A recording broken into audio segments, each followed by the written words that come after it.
What's going on, everybody? I just realized I don't have my hat on, but whatever, we're gonna keep rolling with it. Today I'm gonna outline 4 different constituents for what I believe to be the most important aspects of indicator fishing on the San Juan. But number 1, how do I set up my rig? So first things first, I would say, you don't necessarily need to start stocking up on those 5 and 6X tapered leaders. Personally, I like to keep it even more simple than that. Usually what I start with is I'll take my yellow or blue, whatever color fly line that I have, and if it already has a loop that's built into it, I'll use that. If your fly line doesn't have a loop that's built into it, you can look up a video of a loop called the perfection loop, and that'll get you started. So the easiest way to set up this leader is just to take a little bit of whatever tippet you happen to have. So I like to use this Trout Hunter 4.5X. You can use 5X, 5.5X.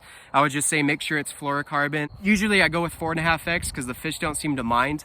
And it gives you that little bit of extra strength that sometimes can mean the difference between catching a fish and not catching a fish. So at the end of that section, you can go ahead and tie on your attractor pattern.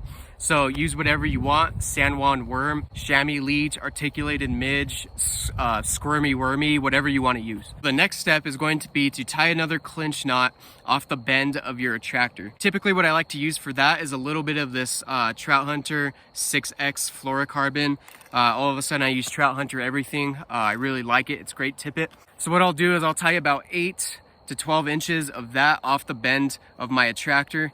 And then at the end of that section, then you can tie on whatever fly you want to use, your size 54 zebra midge or your bling midge, whatever midge pattern you want to use. After that, I'll pinch my split shot above my attractor.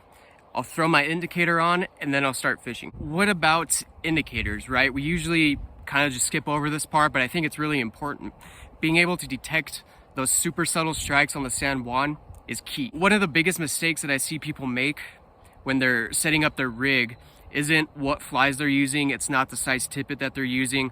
Usually the biggest mistake that I see is that they're using an indicator that's a little bit too big. So if you're using one of those big airlocks, maybe like a big giant orange airlock, one thing you have to remember is that it's going to have a lot more surface tension. So that means when a fish eats the flies, it's going to take a lot more for them to pull it down. Versus if you're using a smaller indicator and a fish takes that exact same fly, you're going to see that indicator move a lot more aggressively. Another good option is to use a yarn indicator. So to set up this yarn indicator, all you have to do is use a dental rubber band, get a little bit of polypropylene yarn. You'll take that rubber band, you'll push the line through it, you'll pull it through, wrap it around that rubber band 4 or 5 times, and then you'll let the rubber band go. You'll have a little bit of a loop.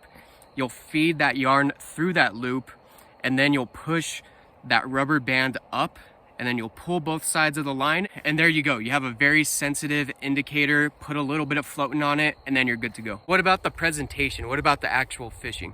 So I'm probably just going to regurgitate a lot of what you usually hear, and the truth is that it's correct. Mend your line, lift your line up when you don't need to mend, right? If you're close enough to a fish and you're sight fishing for it, sometimes you don't need to have any of your fly line actually on the water, because it's just going to create a ton of more variables. It's going to create drag. One of the best pieces of advice that I usually give my clients is to paint a mental image in your head of where those flies are in that water column. So if you see a fish, one of the best things that you can do is try to put those flies right in front of its face. Let's say you make a cast and it's drifting, and it ticks bottom. If it ticks bottom, what you can do is you can make what I typically call is a micro adjustment. Macro adjustment is going to be something like moving your indicator up and down, taking your split shot off, putting another one on. Those are all macro adjustments. So just for the sake of doing it, I'm going to give you guys a quick demonstration on how to remove a split shot. All you're going to do is take your hemostats, pinch that split shot between the hemostats, and usually it should come apart pretty easy. The thing with macro adjustments is they take time, right? So we want to catch as many fish as possible. We don't want to waste time taking off split shot, moving our indicator up and down. Instead of casting in the exact same place, what I'm going to do is I'm going to cast into the spot where I was ticking bottom. So I'm going to start my drift from there, and that's going to take the flies a little bit further than it would if I had casted in the exact same spot. The key here is putting those flies right in front of the fish's face. It doesn't really matter what flies you're using. That's the honest truth. Everyone says it and it's true. If you can get those flies to a convenient place where that fish can eat it without having to move and waste too much energy, that's where you're going to start catching a lot more fish. And of course, indicator fishing can get a little bit more complex than this. This is just kind of hitting the baseline of the things that I have picked up and the things that I truly believe are most important to indicator fishing on the San Juan. If you guys enjoyed this, please leave a like. I appreciate you, and I'll see you in the next one.